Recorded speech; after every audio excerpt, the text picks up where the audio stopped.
ولا نذير له ولا وزير له ولا مشير له ولا معين له ولا ضد له ولا ند له ولا مثل له ولا مثال له.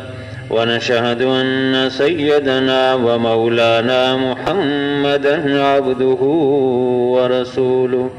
وصل على سيد الرسل وخاتم الأنبياء المبعوث إلى خلق كافة للناس بشيرا ونذيرا وداعيا إلى الله بإذنه وسراجا منيرا.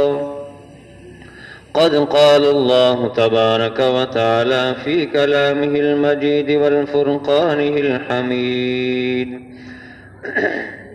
أعوذ بالله من الشيطان الرجيم. بسم الله الرحمن الرحيم. قالت لهم رسلهم إن نحن إلا بشر مثلكم ولكن الله يمن على من يشاء من عباده وما كان لنا أن نأتيكم بسلطان إلا بإذن الله وعلى الله فليتوكل المؤمنون. صدق الله العظيم وصدق رسوله النبي الكريم الأمين. ونحن على ذلك لمن الشاهدين والشاكرين والحمد لله رب العالمين. سبحانك لا علم لنا إلا ما علمتنا إنك أنت العليم الحكيم. رب اشرح لي صدري ويسر لي أمري واحلل عقدة من لساني يفقه قولي. اللهم صل على محمد وعلى آل محمد كما صليت على إبراهيم وعلى آل إبراهيم إنك حميد مجيد. اللهم بارك على محمد وعلى آل محمد كما باركت على إبراهيم وعلى آل إبراهيم إنك حميد مجيد. يا رب سلم وسلم دائما أبدا على حبيبك على رسولك خير الخلق كلهم. اللہ تعالیٰ نے مخلوق کی ہدایت کے لیے انبیاء کرام کو بھیجا.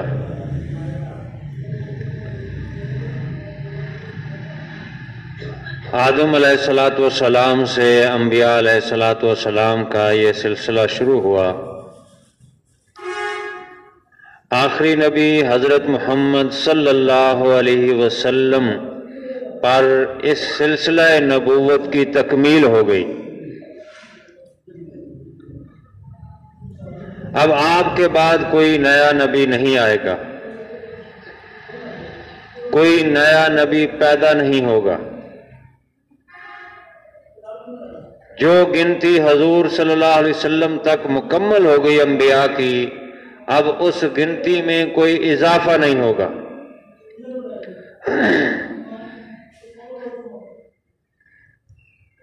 ہر نبی کو اللہ تعالی نے نشانیاں عطا فرمائی. پہچان کے لیے، حق کی معرفت کے لیے نشانیاں دی گئی. حدیث شریف میں ہے: ما من الانبیاء من نبی الا قد اوتی من الآیات ما مثلہ آمن علیہ البشر. اللہ تبارک و تعالی نے تمام انبیاء کو آیات دی، نشانیاں دی، تاکہ لوگ ان کو دیکھ کر ایمان لائے ان پر. بخاری شریف اور مسلم شریف اور مشکات شریف میں یہ حدیث موجود ہے.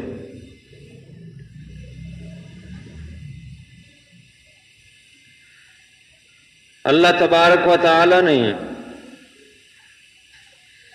تمام انبیاء کو کمالات عطا فرمائے. ان کمالات کی تکمیل بھی حضور صلی اللہ علیہ وسلم پر ہو گئی. جیسے نبوت و رسالت کی تکمیل حضور صلی اللہ علیہ وسلم پر ہو گئی، وہ تمام کمالات جو ہو سکتے تھے انبیاء کو دیے گئے، اور ان کمالات کی انتہا اور تکمیل وہ حضور نبی پاک صلی اللہ علیہ وسلم پر ہو گئی۔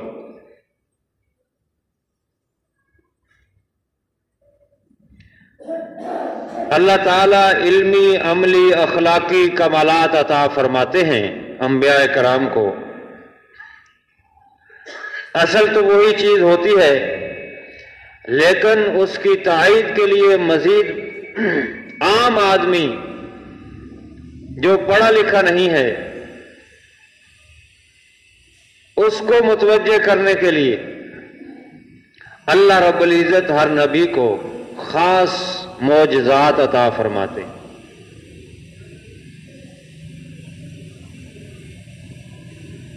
معجزہ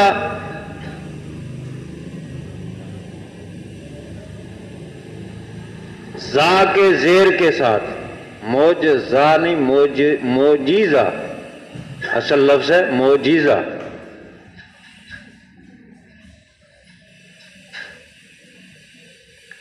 خلق کی عادت وہ کام جو مخلوق میں سے کوئی کر نہ سکے، نبی کے ہاتھ پہ ظاہر ہو، اس کو معجزہ کہتے ہیں۔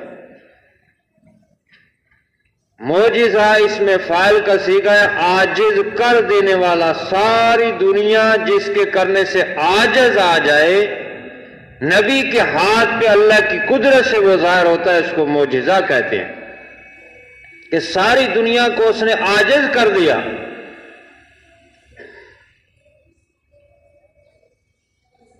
تو وہ نشانی معجزہ ہوتی ہے، عاجز کرنے والی ہوتی ہے، جو نبی کے ہاتھ پہ ظاہر ہوتی ہے۔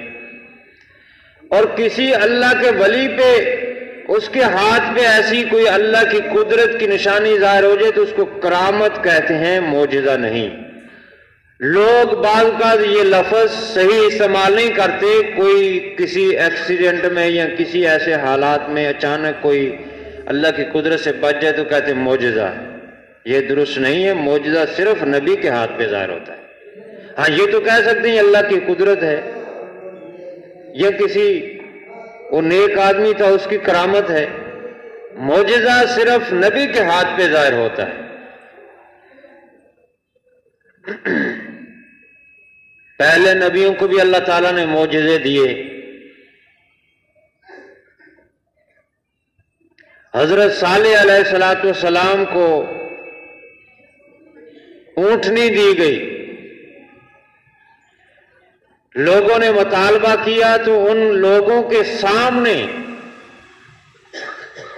ساری قوم کے سامنے، صالح علیہ السلام کی قوم موجود تھی، ان کے سامنے پتھر سے خود بخود اللہ کی قدرت سے ایک اونٹنی نکلی۔ چونکہ یہ اللہ کی قدرت سے نکلی تھی تو یہ بہت بڑی اونٹنی تھی، جس کو اللہ تعالیٰ قرآن پاک میں فرماتا ہے ہذہ ناقۃ اللہ لکم، یہ اللہ کی اونٹنی ہے۔ ساری اونٹنیاں اللہ کی ہیں، لیکن یہ چونکہ قدرت سے پیدا ہوئی ہے اس لیے فرمایا یہ اللہ کی اونٹنی ہے، یہ نشانی ہے، یہ معجزہ ہے۔ ایسا دنیا والے نہیں کر سکتے کہ پتھر سے اونٹنی نکالیں۔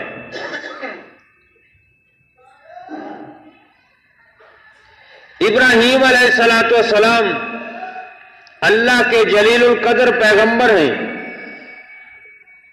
قوم ساری بت پرستی منع کرتے رہے لیکن نہ مانے، آخر کار ان کی تبلیغ کرنے کے باوجود نہ مانے، اور نتیجتاً انہوں نے حضرت ابراہیم علیہ السلام کے لیے آگ جلائی۔ اس آگ میں حضرت ابراہیم علیہ السلام کو ڈالا گیا۔ اللہ تعالیٰ نے فرمایا یا نار کونی بردم و سلام علی ابراہیم، اے آگ ابراہیم علیہ السلام پر ٹھنڈی ہو جا، اور ٹھنڈی بھی کیسی، سلامتی والی ہو جا۔ اس ٹھنڈ سے بھی ان کو ٹھنڈ نہ لگے، اس ٹھنڈا ہونے سے بھی اتنی ٹھنڈی بھی نہ ہو، اور اپنی گرمائش بھی ختم کر دے۔ کیا آگ میں کوئی ڈالا جائے بچ جائے؟ یہ تو اللہ کی قدرت ہے، یہ ان کا معجزہ تھا۔ حضرت ابراہیم علیہ السلام کا، موسیٰ علیہ السلام کو اللہ تعالیٰ نے بہت سارے معجزات دیے۔ ان کو عصا لاٹھی دی، جو پھینکتے تھے اژدہا بن جاتا تھا، بہت بڑا سانپ بن جاتا تھا اژدہا، اور جب ہاتھ لگاتے تھے دوبارہ لاٹھی بن جاتی تھی۔ یہ ان کا معجزہ تھا، اللہ تعالیٰ نے جو موسیٰ علیہ السلام کو عطا فرمایا۔ اسی لاٹھی سے جب بنی اسرائیل کو دریا کے کنارے پر لے کر پہنچے تو وہاں دریا کے اوپر وہ لاٹھی ماری تو 12 رستے بن گئے اس لاٹھی سے رستے تو کبھی نہیں بنے۔ یہ تو اللہ کی قدرت اور موسیٰ علیہ السلام کا معجزہ تھا۔ 12 رستے بن گئے پانی پر۔ اسی لاٹھی کو جب سمندر پار کر کے میدان طی میں گئے تو کہا کہ پانی نہیں ہے پینے کے لیے۔ موسیٰ علیہ السلام نے پتھر پر مارا تو 12 چشمے نکل آئے۔ 12 قبیلے تھے، ہر قبیلے کے لیے ایک ایک چشمہ، یہ ان کا معجزہ تھا۔ بغل میں ہاتھ دیتے تھے، باہر نکالتے تھے، سورج کی طرح چمکتا ہوا نکلتا تھا، روشن ہو جاتا تھا۔ اس طرح بہت سارے معجزات حضرت موسیٰ علیہ السلام کو اللہ تعالیٰ نے عطا فرمائے۔ عیسیٰ علیہ السلام کو بھی معجزے عطا فرمائے گئے۔ وَأُحْيِي الْمَوْتَى، میں مردوں کو زندہ کرتا ہوں اللہ کے حکم سے۔ وہ فرماتے تھے کسی قبر پر جا کر قم بِإِذْنِ اللَّهِ، کھڑا ہو جا اللہ کے حکم سے، وہ مردہ زندہ ہو جاتا تھا، باتیں کرتا تھا۔ یہ ان کا معجزہ تھا۔ کسی قبر میں جا کر کوئی بھی انسان یہ کام نہیں کر سکتا کہ کسی مردے کو کہے کہ کھڑا ہو جا اللہ تم سے، وہ کھڑا ہو جائے۔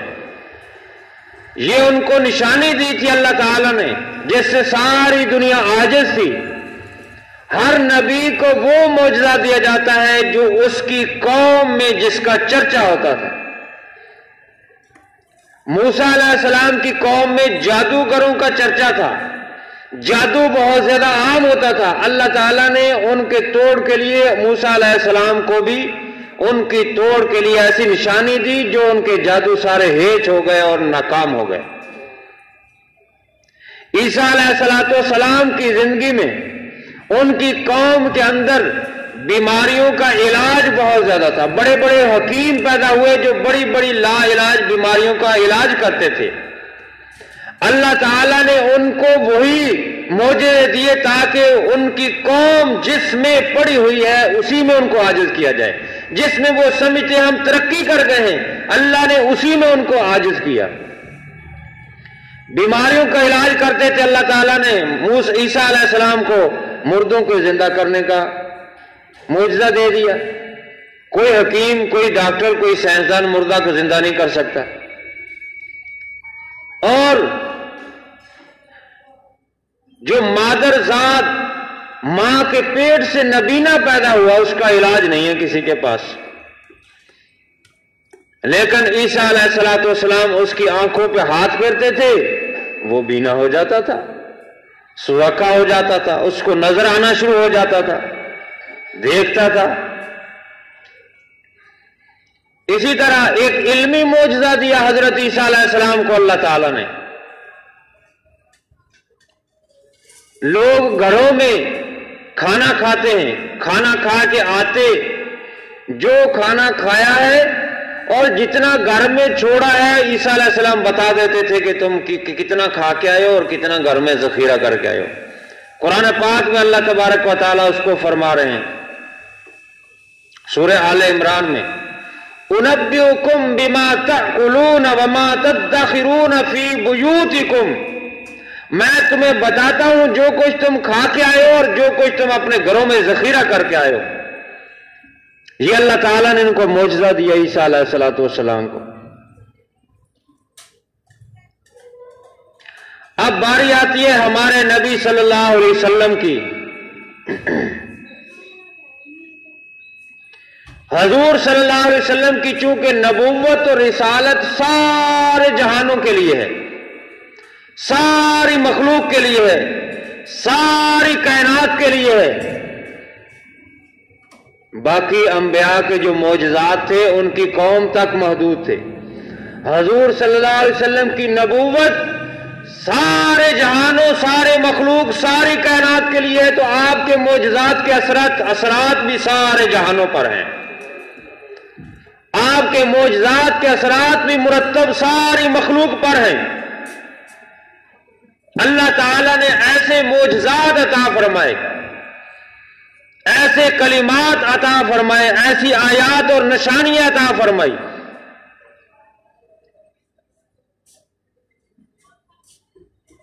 سب سے بڑا معجزہ وہ کلام پاک ہے، قرآن پاک، جو حضور صلی اللہ علیہ وسلم کو اللہ کے کلام دے گی۔ آپ صلی اللہ علیہ وسلم کی قوم عرب اور آپ کے زمانے کے جو اس وقت کے لوگ تھے، عرب کے اندر شعر و شاعری، نثر، کلام، اس کا بڑا چرچا تھا۔ وہ اپنے آپ کو عرب کہتے تھے، باقیوں کو عجم کہتے تھے کہ یہ باقی گنگے ہیں، اصل تو ہماری زبان ہے، اصل تو ہم ہیں، ہم کلام کرنے والے ہیں۔ ہزاروں شعر وہ زبانی یاد ہوتے تھے اور مقابلے ہوتے تھے شعر و شاعری کے۔ اللہ تعالیٰ نے فرمایا تم اپنی کلام میں ترقی کیے ہوئے ہو، سمجھتے ہو کہ ہم بہت اونچے درجے پر پہنچے ہیں۔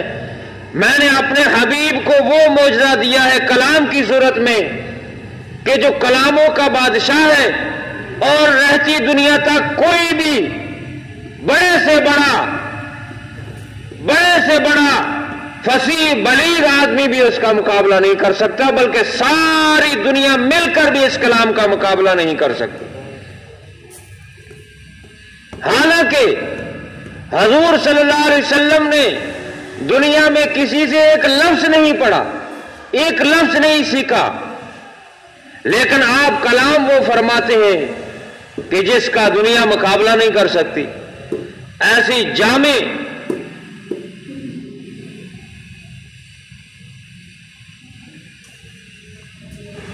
اور قرآن پاک یہ چیلنج کرتا ہے صرف اسی زمانے کے لوگوں کے لیے نہیں، قیامت تک کے آنے والے لوگوں کے لیے۔ تم سارے کے سارے مل جاؤ اور مل کر اس قرآن کی مثل لاؤ۔ لا سکتے ہو تو؟ فرمایا نہیں لا سکتے۔ قرآن پاک میں اللہ تعالیٰ فرماتے ہیں قُلْ لَئِنِ اجْتَمَعَتِ الْإِنسُ وَالْجِنُّ، اے انسانوں اور جنوں جمع ہو جاؤ، اپنی قوتیں جمع کر لو، اپنی طاقتیں جمع کر لو، اپنے اسباب جمع کر لو، ساری کائنات کے جن اور انسان مل جائے، الا ان یاتوا بمثل هذا القرآن، کہ اس قرآن کی مثل لے آئیں، تو فرمایا لا یاتون بمثلہ، کبھی اس کی مثال نہیں لا سکتے۔ ولو کان بعضهم لبعض ظہیرا، بعض کے مددگار میں بن جائیں، ایک دوسرے کی مدد کریں مل کر، تب بھی اس قرآن کی مثل نہیں لا سکتے۔ اور دوسری جگہ فرمایا ایک سورت لاؤ، فاتو بسورۃ من مثلہ، ایک سورت نہیں لا سکتے۔ اور تیسری جگہ فرمایا ولو بھی آیا، ایک آیت بھی نہیں لا سکتے تم تو اس کی مثل۔ یہ ایسی کلام اللہ تعالیٰ نے دی ہے جو ساری کائنات کو عاجز کرتی ہے، اور اس کا اثرات ساری کائنات پر ہے، سارے مخلوق پر ہے، سارے جہانوں پر ہے۔ یہ کیونکہ عالمی نبی ہے اور ان کو جو معجزے دیے گئے وہ بھی عالمی ہیں، وہ بھی ساری کائنات پر اثر رکھتے ہیں، صرف اس جہان میں نہیں، آخرت میں بھی اس کا چرچا ہوگا، خود رب کائنات اس کی تلاوت فرمائیں گے جنت میں۔ ایسا معجزہ عطا کیا اللہ تعالیٰ نے اپنے حبیب صلی اللہ علیہ وسلم کو۔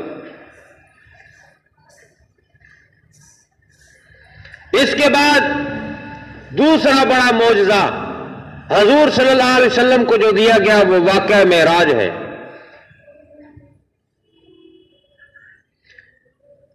تھوڑے سے وقت میں اپنے گھر سے بیت اللہ سے کئی رستے میں سفر آئے، بیت المقدس، پہلا آسمان، دوسرا، تیسرا، ساتواں، جنت دوزخ کی سیر، حتیٰ کہ حضرت عبداللہ بن عباس رضی اللہ تعالیٰ فرماتے ہیں اللہ تعالیٰ سے ملاقات بھی ہوئی، اللہ تعالیٰ کی زیارت بھی ہوئی۔ البتہ اما عائشہ رضی اللہ تعالیٰ عنہ اس کا انکار کرتی، وہ فرماتی ہیں کہ جن روایات میں یہ ہے کہ ملاقات کا ذکر ہے اس سے مراد حضرت جبرائیل کی ملاقات ہے، لیکن حضرت عبداللہ بن عباس فرماتے ہیں حضرت جبرائیل سے ملاقات تو یہاں بھی ہوتی تھی، زمین میں بھی، لیکن وہاں اللہ تعالیٰ سے ملاقات کا شرف ملا۔ اور پھر جہاں پر جنت ہے وہ جنت دکھائی گئی، حضور صلی اللہ علیہ وسلم نے فرمایا میں نے جنت کا نظارہ کیا۔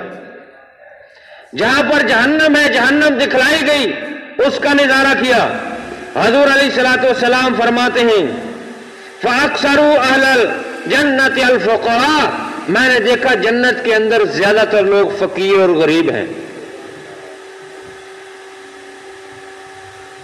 کیونکہ کمزور لوگ زیادہ دین کی طرف متوجہ ہوتے ہیں، مال و دولت میں پڑے ہوئے لوگ مال و دولت میں مصروف رہتے ہیں اور رب کو بھول جاتے ہیں۔ آپ صلی اللہ علیہ وسلم نے بھی فرمایا بدل اسلام غریب سیعودہ غریبا، اسلام کی ابتدا بھی غریب لوگ تھے، اس کی ابتدا بھی غریب لوگوں سے ہوئی اور انتہا بھی ایسی ہوگی۔ تو فرمایا جنت کا میں نے نظارہ کیا، وہاں زیادہ لوگ فقراء تھے، غریب تھے۔ اور جہنم کا نظارہ کیا فَأَكْثَرُوهَا النِّسَاء، وہاں میں نے دیکھا اکثر اس میں زیادہ تر عورتیں ہیں۔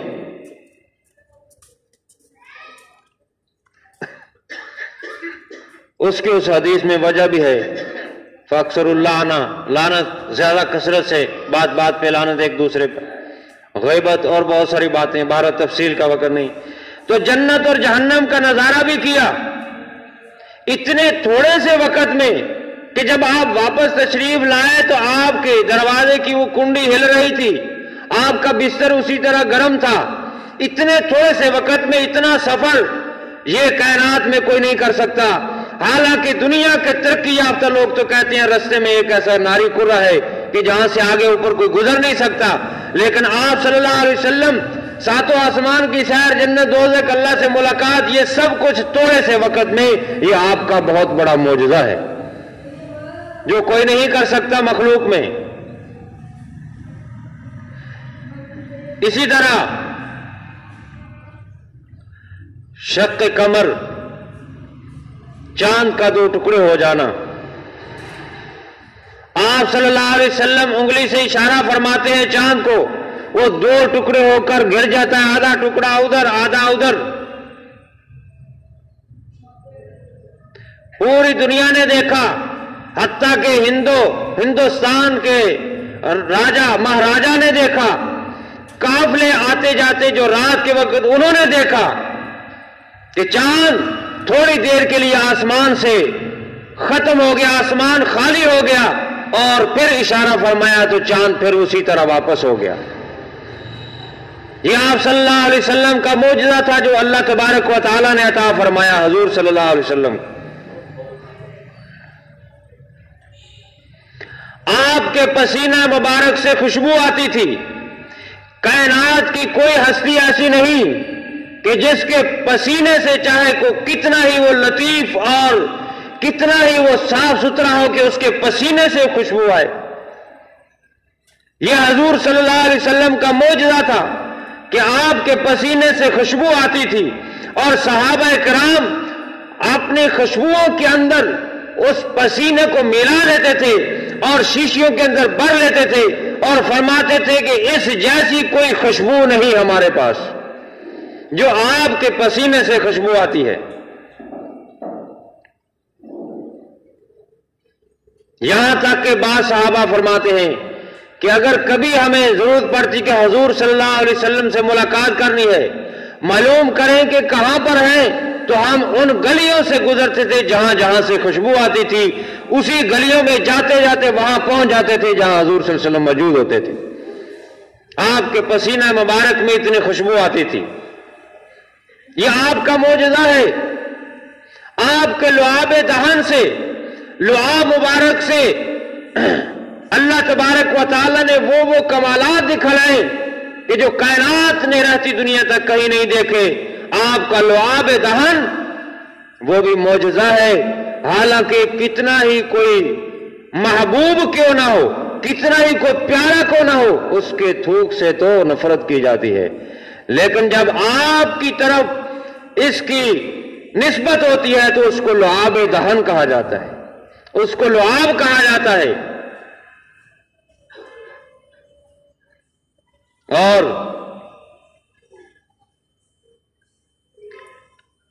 آپ صلی اللہ علیہ وسلم کا لعاب مبارک وہ تھا کہ کڑوے کنویں میٹھے ہو جاتے تھے جن کنووں میں ڈالا جاتا تھا۔ روحا کے مقام پر ایک جو بیر روحا کے نام سے مشہور ہے، آپ صلی اللہ علیہ وسلم کے ساتھ صحابی موجود ہیں، انہوں نے پانی نکالا، منہ کو لگایا تو شدید کڑوا۔ حضور علیہ السلام سے درخواست کرتے ہیں یا رسول اللہ یہ تو پانی بہت کڑوا ہے۔ آپ صلی اللہ علیہ وسلم فرمایا میرے پیارے صحابی دکھاؤ۔ آپ نے اس سے تھوڑا سا پیا اور اپنا لعاب ڈال کر فرمایا یہ کنویں میں ڈال دو، وہ کنواں قیامت تک کے لیے میٹھا ہو گیا۔ یہ معجزہ ہے آپ صلی اللہ علیہ وسلم کا۔ حضرت جابر رضی اللہ تعالیٰ عنہ دعوت کی، بہت سارے سینکڑوں صحابہ آپ صلی اللہ علیہ وسلم کے ساتھ آئے۔ حضرت جابر پریشان ہو گئے، حضور علیہ السلام نے فرمایا پریشان نہ ہو، آٹا جو گوندھ رہے ہو میرے پاس لاؤ۔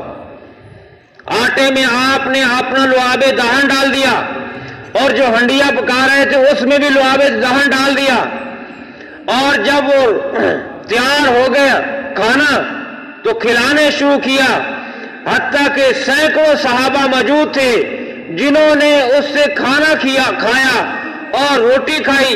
لیکن حضرت جابر کہتے ہیں کہ جب کھانا کھلا کے فارغ ہو گئے تو دیکھا جتنا آٹا تھا اتنا ہی موجود ہے، جتنا سالن تھا اتنا ہی موجود ہے۔ سینکڑوں لوگوں نے کھایا۔ یہ آپ کا لعاب دہن جو اللہ تعالیٰ نے معجزے کے طور پہ حضور علیہ السلام کو عطا فرمایا۔ غزوہ خیبر، حضرت علی رضی اللہ تعالیٰ عنہ کو جھنڈا دینے کا وقت آیا، تفصیل کا موقع نہیں ہے کہ غزوہ خیبر کو بیان کروں۔ حضرت علی رضی اللہ تعالیٰ نے عرض کیا یا رسول اللہ میری تو آنکھوں میں شدید درد ہے۔ حضور علیہ السلام نے اپنا لعاب دہن لگایا، فرمایا علی قریب آؤ، اور آنکھ پر لعاب دہن لگایا اور وہ آنکھ ہمیشہ ہمیشہ کے لیے ٹھیک ہو گئی، کبھی پھر درد نہ ہوئی۔ یہ حضور صلی اللہ علیہ وسلم کا لعاب دہن تھا۔ ہجرت کی رات حضرت سیدنا صدیق اکبر رضی اللہ تعالیٰ عنہ غار کی صفائی کر کے اندر بیٹھ گئے، ایک سوراخ باقی تھا اس میں اپنی ایڑی رکھ لی، اور حضور علیہ السلام ان کی گود میں سر رکھ کر آرام کر رہے ہیں۔ کالے ناگ نے بار بار ڈسا اس سوراخ سے جہاں ایڑی رکھی تھی ایڑی کو، حتیٰ کہ صدیق رضی اللہ تعالیٰ نے اپنا پاؤں نہیں حرکت دیا، ذرا جھٹکا بھی نہیں لگایا۔ کیا ہی صدیق کے کیا ہی کہنے، کیسا وہ عاشق رسول، سچا عاشق تھا صدیق۔ کتنا بھی کوئی محبوب کیوں نہ ہو کسی کے ساتھ پیار کرنے والا، ایک کمرے میں سانپ آ جائے دونوں بیٹھے ہو تو چھوڑ کر ایک دوسرے کو بھاگنے کی کرتے ہیں، لیکن صدیق کا سچا عشق، ان کی محبت، عشق رسول دیکھیے کہ بھاگے نہیں، بار بار سانپ ڈستا رہا، حتیٰ کہ جب برداشت نہ ہوئی آنکھوں سے آنسو اتنے گرے کہ حضور صلی اللہ علیہ وسلم کے چہرے اقدس پر گرے۔ آپ صلی اللہ علیہ وسلم بیدار ہو گئے، آپ نے فرمایا صدیق کیا ہوا؟ کہا یا رسول اللہ کالا ناگ ڈس رہا ہے ایڑی پر، میں نے حرکت نہیں کی، آپ کے آرام میں خلل نہ آئے۔ حضور علیہ السلام نے اپنا لعاب مبارک لگایا اور وہ ساری زہر ختم ہو گئی اور ان کی ایڑی ٹھیک ہو گئی۔ یہ آپ کا لعاب دہن۔ اور غزوہ حدیبیہ کے مقام پر صلح حدیبیہ جب ہوئی، پانی کی قلت ہوئی، 1400 صحابہ کرام تھے، حضور علیہ السلام نے تھوڑا پانی پیا تو رکھا تو سارے صحابہ لپکے اس طرف، فرمایا کہ یہ پانی ہے تو کیا ہو گیا میرے صحابہ؟ باقار عرض کیا یا رسول اللہ پانی ہے ہی نہیں، ختم ہو گیا سب سے، اس لیے سارے بھاگ رہے ہیں۔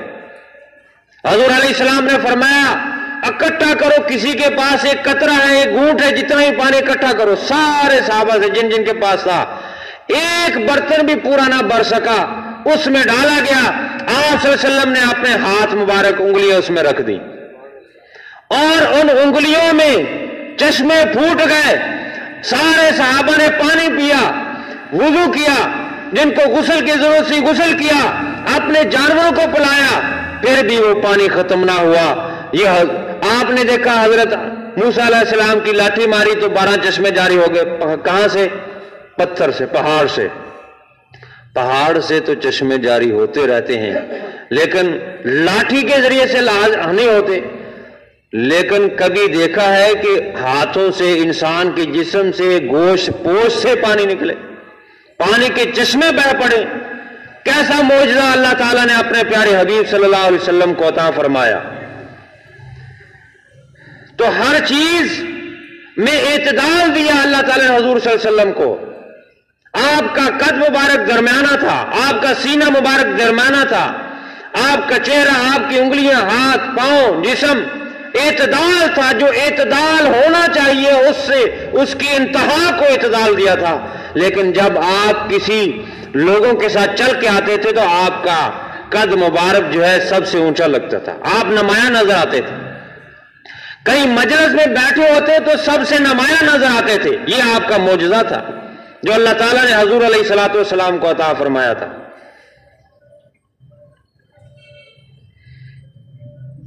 یہ نبی صلی اللہ علیہ وسلم کتنا مقام عطا کیا اللہ تعالیٰ نے ہمارے پیارے حبیب صلی اللہ علیہ وسلم کو۔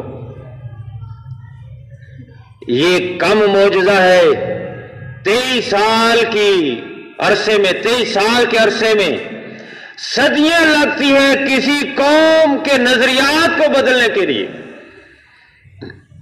لیکن آپ صلی اللہ علیہ وسلم نے 23 سال کے عرصے میں بدل دیا ان کو۔ کہاں سے کہاں چلے گئے؟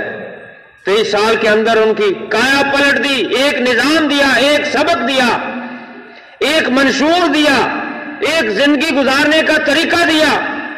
23 سال کے اندر آپ صلی اللہ علیہ وسلم نے ان لوگوں کی کایا پلٹ دی جو بات بات پہ لڑتے تھے، جو ایک پانی کے پیالے پہ لڑتے تھے۔ ہمارا گھوڑا آگے کیوں ہو گیا ہے، تمہارا پیچھے کیوں ہو گیا ہے، اس پہ لڑائی ہو جاتی تھی۔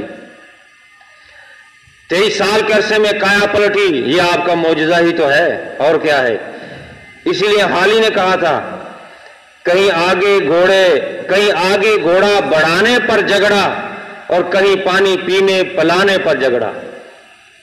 یہ حالت تھی، جو خود نہ تھے راہ پر اوروں کے ہادی بن گئے، کیا نظر تھی جس نے مردوں کو مسیحا کر دیا۔ ایسا عطا فرمایا۔ مجذوب کے اشعار بھی بڑے عجیب ہوتے ہیں، انہوں نے بھی کہا کیسے کیسے ایسے ویسے ہو گئے، کیسے کیسے ایسے ویسے ہو گئے، ایسے ویسے کیسے کیسے ہو گئے۔ اللہ تبارک و تعالی نے حضور صلی اللہ علیہ وسلم کو یہ بھی معجزہ دیا کہ 23 سال کے عرصے میں انسانیت کا نقشہ بدل دیا، ایک درس دیا، ان کی زندگیاں بدلنی صحابہ کرام کی۔ ہمیں چاہیے ایسے نبی کے سچے عاشق بن جائیں، ایسے نبی کے سچے محبت کرنے والے بن جائیں، ایسے نبی کے سچے پیروکار بن جائیں، محبت کرنے والے بن جائیں، آپ کی سنت پر، آپ کے نظام پر عمل کرنے والے بن جائیں، صرف دعویٰ نہ ہو، سچے عاشق رسول بن جائیں۔ آپ کو اپنا حقیقی پیشوا رہنما مان لیں، آپ کی رہنمائی کے مطابق ہم زندگی بسر کریں، آپ کی ختم نبوت کا کام کریں۔ ختم نبوت ہی کا وہ سہرا ہے جس کی وجہ سے سارے انبیاء سے اللہ تعالیٰ نے حضور علیہ السلام کو درجہ بڑھا دیا۔ آپ امام الانبیاء اور نبی الانبیاء ہیں۔ تو وقت ہو رہا ہے ختم نبوت کے ہی سلسلے میں انشاءاللہ 8 دسمبر کو ختم نبوت انعام گھر ہوگا، اس کے لیے تیاری کریں، اس کے لیے متوجہ ہوں تاکہ یہ بھرپور اور اچھے طریقے کے ساتھ ہو سکے اور رہتی دنیا تک حضور علیہ السلام کی ختم نبوت کا پیغام پہنچ سکے۔ اللہ تعالیٰ عمل کی توفیق عطا فرمائے۔ وآخر دعوانا الحمدللہ رب العالمین۔